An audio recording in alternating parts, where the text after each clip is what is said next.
सिया अपनी नई नौकरी के कारण शहर में अकेली रह रही थी। वह एक मल्टीनेशनल कंपनी में मार्केटिंग एग्जीक्यूटिव थी और नए शहर में खुद को एडजस्ट करने की कोशिश कर रही थी। ऑफिस के पास ही एक पुराना अपार्टमेंट था, जहां उसे कम किराए पर एक फ्लैट मिल गया था। हालांकि यह बिल्डिंग थोड़ी सुनसान लगती थी, लेकिन मजबूरी में उसे यही जगह लेनी पड़ी। पहली ही रात जब वह अपने कमरे में बैठी काम कर रही थी, तभी दरवाजे पर हल्की हल्की दस्तक हुई। इतनी रात को कौन आ सकता था? उसने डरते हुए दरवाजा खोला। सामने एक बेहद हैंडसम लड़का खड़ा था।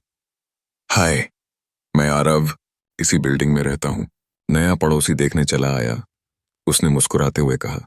सिया ने संकोच के साथ जवाब दिया, ओह अच्छा, अंदर आइए। आरव की बातें दिलचस्प थीं।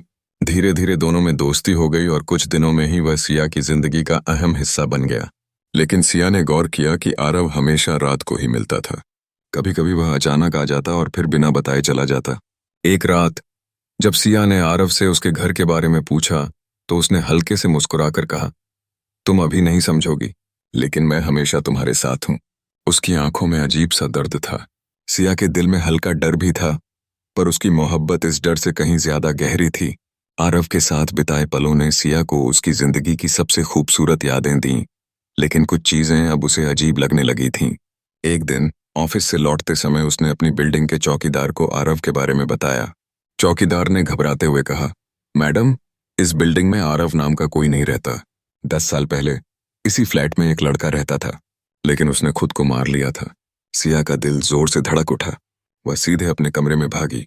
उसकी आंखों में आंसू थे, लेकिन जैसे ही उसने कमरे में कदम रखा, सामने आरव खड़ा था। तुम डर रही हो? उसने धीरे से पूछा। क्या तुम सच में जिंदा हो? सिया ने कांपते हुए कहा।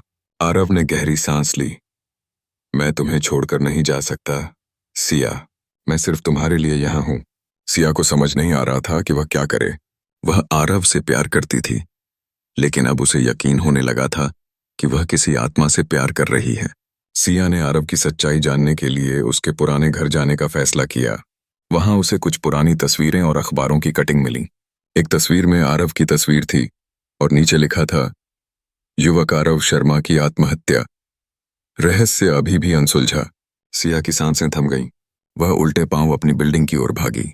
जैसे ही वह अपने कमरे में पहुंची, आरव पहले से वहां मौजूद था। तुम मुझे छोड़कर नहीं जाओगी सिया, तुम मेरी आखिरी उम्मीद हो, आरव ने धीरे से कहा। लेकिन तुम एक आत्मा हो, मैं तुम्हें प्यार करती हूं, पर हम साथ नहीं रह सकते। सिया की आंखों में आंसू थे, आरव की आंखों में भी गहरा दर्द था। अगर तुम चाहती हो कि मैं मुक्त हो जाऊं, तो तुम मुझे आखिरी बार गले लगा लो। सिया ने अपने डर को भुलाकर आरव को कसकर गले लगा लिया। अचानक हवा में तेज हलचल हुई, कमरे की लाइट्स बुझ गईं और ठंडी हवा का झोंका आया। जब सिया ने आंखें खोलीं, तो आरव गायब हो चुका था। वह जानती थी कि उसने अपने प्यार को मुक्ति दे दी थी, लेकिन उसका दिल हमेशा आरव की यादों में धड़कता रहेगा।